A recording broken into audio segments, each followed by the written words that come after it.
Hi folks, this is my Samsung Galaxy S3 and I'm doing a ROM review today of Foxhound Silver version 0.8, and I'm also doing the Super Nexus ROM build number 4. You'll be wondering how I managed to dual boot two OSs into it. Yes, I have actually dual booted two OSs into my Galaxy S3. I can show you the links where I downloaded both the ROMs. You go to XT developers. This is the Super Nexus 4 ROM build 4. It is a pure vanilla experience you will get with this ROM. I'll show it to you.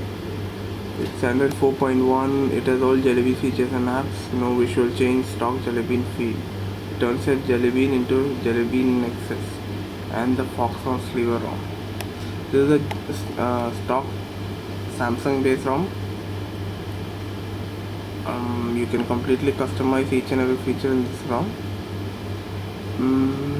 Okay, when I downloaded this ROM and I installed it, it gave me a different version of clock mode mod. This previously I used to have a touch screen. Now the present version of clock mode is a little different. I will show it to you. And when I installed that clock mod, it came with an option of dual boot. I never expected it. I just tried it off and it's pretty simple to install. I'm just going to clock mode now. Yeah, Samsung Galaxy S3, and you can see Foxhound clock mode based. Maybe it's a CR clock mod. You can see the option here, dual boot options. So I installed this in my primary OS is the Foxhound, and the secondary OS is the Super Nexus. Anyway, I'll just reboot my system now. The top option is reboot. You can't see the writing over here. And okay, you can see now it's going to boot up. It'll ask you. It will primarily boot up into, you can see, use home button to boot up into secondary ROM. But now I'm booting up into the primary ROM. I'll just do a brief overview of Foxhound ROM. That's the Foxhound Silver Rom 0.8. You can see the animation, beautiful animation. Foxhound. It's an Italian guy. It was known as the Barista ROM for my S2. I've done a brief video of that, and now it's in version 0.8 for here.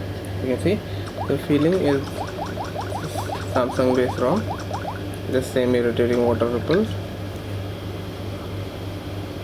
Okay, and this one is my wallpaper. You can download. You can see this is Jelly Bean. I have something called the blocking mode now. It comes standard with Jelly Bean. The 15 notification toggles, the brightness. Oops, why am I missing the brightness? Install light manager. And one thing in this, you can see when you pull it down, you can see Foxhound being written in red. Foxhound coming in red. This is the app drawer. I use a Nova Prime. Okay, you can change the animations of this. Pretty clean ROM. It comes with flash players built in. The camera is stock camera. I have installed Google Chrome browser.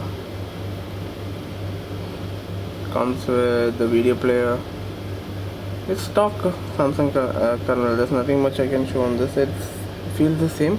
It's noticeably faster. It's pretty stable ROM. For those who want any Samsung based ROM, this will be a very good ROM for you. Or the Omega ROM. There's now tons and tons of ROM. There's a Hyper Galaxy ROM, Hyper Light ROM. So there's no best ROM, no worst ROM, but this is a pretty decent ROM. It's a good ROM. All the ROMs I'll rate as good. I'm just going back. Okay, restart, reboot. Then I will boot up into the second ROM. Sorry. This is a pure vanilla Jelly Bean. It was once the latest ROM. You can see booting up into the secondary ROM. It was once the latest ROM. Now is 4.1.2 has come out, and with the launch of the LG Nexus, it will come into 4.2. Yep, here you go.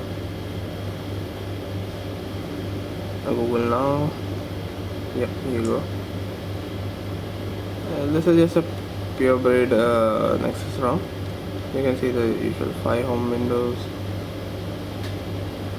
the pull down notification,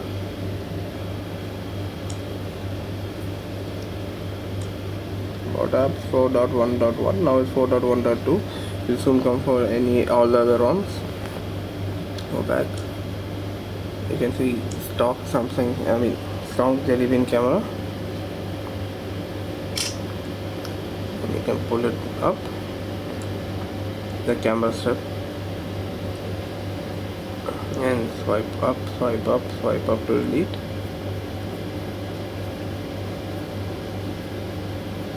And now back to the camera. Now I'm keeping this ROM as light as possible because I'm not going to use it much. It's good for having for demonstration purposes. And yes, this ugly music player. Still not change it. I think this is a donut. It's a next Google 1.5 music player. I don't know how from where they got it. Okay, now like I said, what I like to say about this ROM, yeah, few things which I miss of the Samsung stock. Few things I hate about the stock ones. It has no shortcut icons on the notification bar, though you can install power toggles, and it misses the Samsung motion gesture, which I use a lot. Swipe across the screen for screen capture, turn around and mute.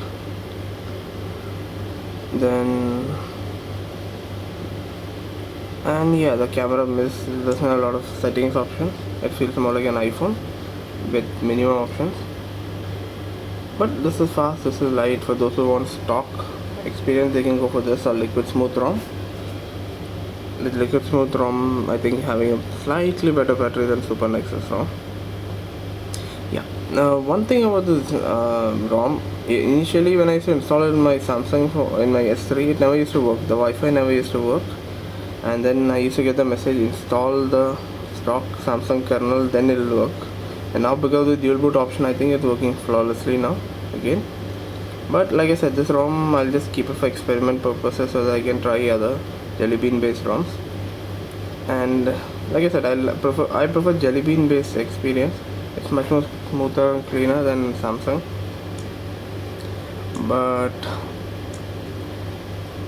I'll prefer some features of Samsung. I wish Samsung can launch Jelly Bean look with their features built onto top to it, rather than building touches completely on top of Jelly Bean. Okay folks, that's just it. I just thought I'll show you the dual booting of my Samsung Galaxy S3, and good night.